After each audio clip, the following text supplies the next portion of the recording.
ระเหินแม้ไกลปลายทางกับหัวใจที่ยังเปล่าบางเปลี่ยนด้วยความหลังใจสั่งต้องรอก้าวเดินบนทางฝัน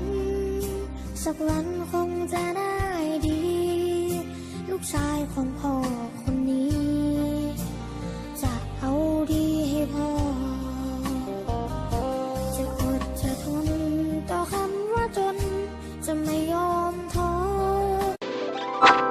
คำว่ารอเปลี่ยนคำว่าท้อให้เป็นแรงใจ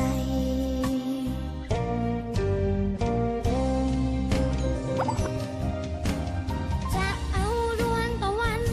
มากลั่นความฝันให้กลายเป็นจริงจะเอาคำว่าแพ้ไปเก็บไปทิ้งให้ห่างให้ตัวเองดาวที่อยู่แสนไกลจะเก็บมาไว้ให้ได้บนหิ้ง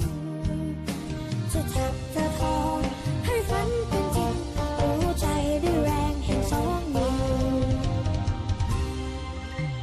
ฟังและหวังเจ้าเอ๋ย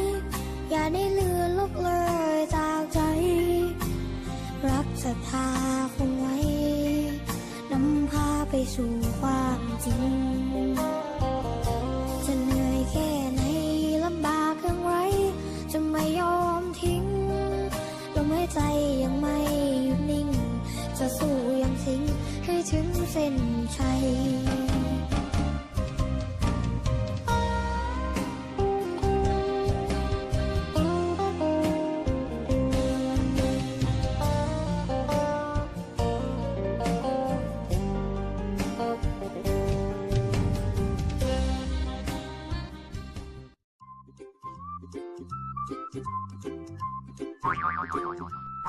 Thank you.